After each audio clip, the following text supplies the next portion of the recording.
Welcome to கலாஸ் கரி world. இன்றைக்கி நம்ம ஒரு அருமையான தோசை தான் பண்ண போகிறோம். பார்த்தீங்களா, நல்ல டேஸ்ட்டாக இருக்கும். ஹெல்த்தியான தோசை, நல்ல கிறிஸ்பியாகவும் இருக்கும். இது கூட வச்சு உங்களுக்கு சட்னி, சாம்பார், உங்களுக்கு விருப்பம் உள்ள ஏது சைட் டிஷ் வச்சு வேணாலும் சாப்பிட்லாம். ஓகே, இந்த ஹெல்த்தியான தோசை இந்த வீடியோ பார்த்துட்டு நீங்கள் கட்டாயம் ட்ரை பண்ணி பார்க்கணும்.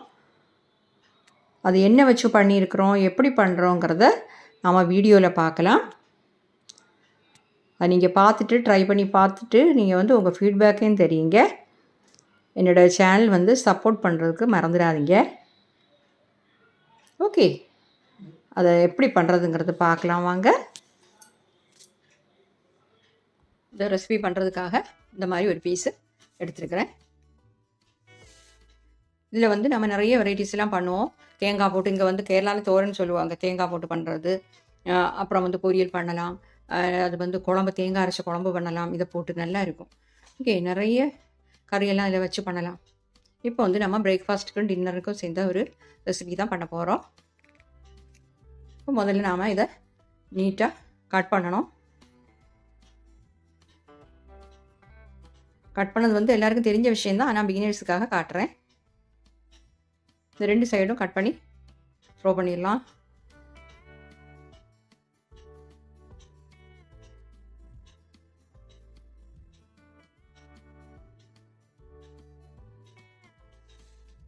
அது மேலே உள்ள இந்த தோடெல்லாம் மாற்றிடலாம்.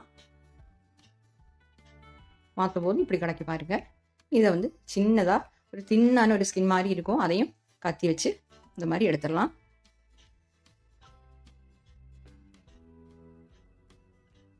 இதில் ஜூஸ் எல்லாம் கூட போடலாம். பாருங்கள், இந்த மாதிரி பண்ணிட்டேன். உடம்புக்கு ரொம்ப நல்லது இந்த வாழைத்தண்டு. இப்படி கட் பண்ணும்போது இடையில இப்படி நார் நாராக வரும், அதை இப்படி கை விரலில் இந்த மாதிரி சுற்றி எடுத்துருங்க. இப்படி பண்ணிட்டா போதும்.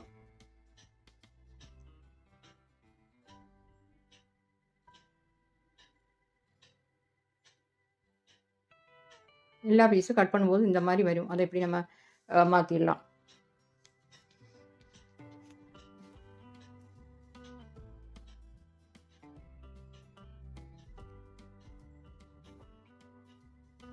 எல்லாத்தையுமே இந்த மாதிரி க்ளீன் பண்ணிடலாம். பாருங்க, இந்த மாதிரி நார் வரும், அதை எடுத்து போட்டுடலாம். நீ இதையெல்லாம் சின்ன பீஸ் தான் கட் பண்ணணும், ரொம்ப பொடிப்படியாக கட் பண்ண வேண்டாம். இந்த மாதிரி கட் பண்ணிக்கோங்க, ஏன்னா நம்ம மிக்ஸி ஜாரில் போட்டு அரைக்க போகிறோம். ரொம்ப பெரிய பீஸாக போட்டால் அரைக்கிறது கொஞ்சம் கஷ்டமாக இருக்கும். அதனால தான் கொஞ்சமாக இதை கட் பண்ணி எடுத்துடலாம். இப்படி கட் பண்ணிக்கோங்க. அப்போ நான் எல்லாத்தையும் இந்த மாதிரி கட் பண்ணிவிட்டேன். நல்லா வாஷ் பண்ணிவிட்டு நம்ம ஒரு மிக்ஸி ஜார் எடுத்து அதில் சேர்த்துடலாம்.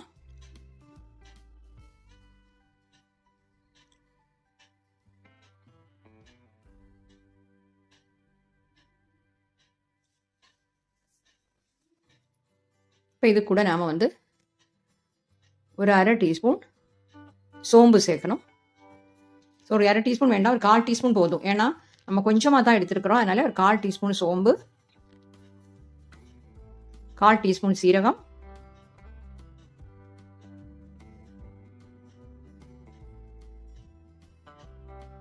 காஞ்ச மிளகாய் சேர்த்துக்கோங்க. நான் 2 சேர்க்குறேன். பெருங்காயத்தூள் ஒரு 1/4 டீஸ்பூன் வேண்டாம், அதை விடையும் கம்மியாக போதும். 1/4 டீஸ்பூனுக்கும் பாதி போட்டால் போதும். கொஞ்சமாக உப்பு சேர்க்குறேன்.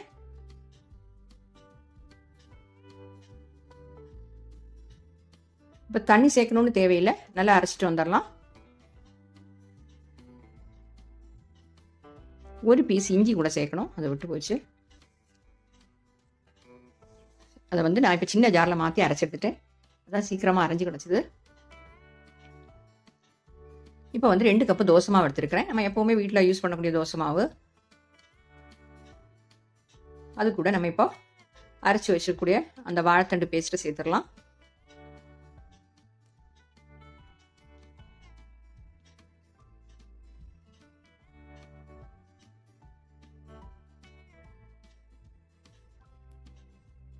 சேர்த்து நல்லா மிக்ஸ் பண்ணிடுங்க. ஒரு தோசை ஊற்றக்கூடிய அந்த பதம் வரணும் நம்ம தோசை மாவு. ஏன்னா ரொம்ப தண்ணியானாலும் கஷ்டமாக இருக்குது, ரொம்ப கெட்டியானாலும் நமக்கு அதை வந்து பரத்த முடியாது. அதனால் கரெக்ட் அளவுக்கு மாவு எடுத்துடலாம். தண்ணி தேவைப்பட்டால் கொஞ்சமாக சேர்க்கலாம், ஒன்றும் பிரச்சனை இல்லை.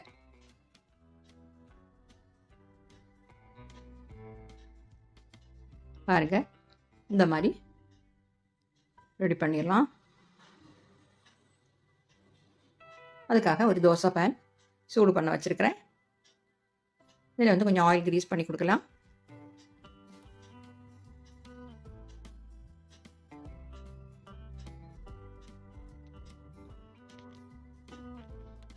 இப்போ கல் காஞ்சிடுச்சு.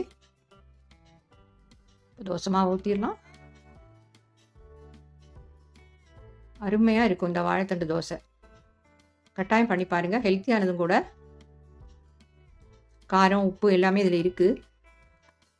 அதனால் சட்னியெல்லாம் இல்லாமல் கூட சாப்பிட்லாம். இதில் வந்து 1 டீஸ்பூன் நல்லெண்ணெய் தான் நான் சேர்க்குறேன்.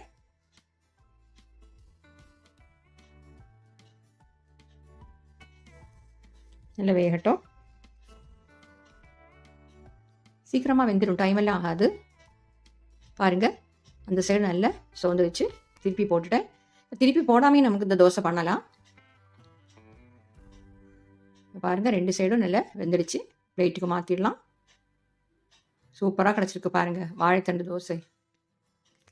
அப்புறம் ஒன்று நமக்கு திருப்பி போடாமே ஒன்று பண்ணலாம். ஆயில் கிரீஸ் பண்ணிவிட்டேன். மாவு ஊற்றலாம்.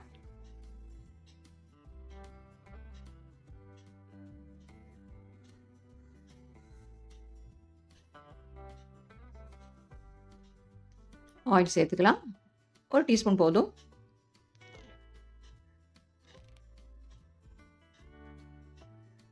ஆயில் சேர்த்துட்டோம்.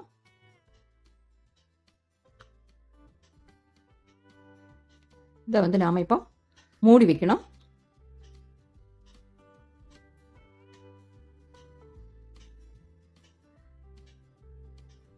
மூடி வச்சு வேக வைக்கலாம். நம்ம திருப்பி போட தேவையில்லை.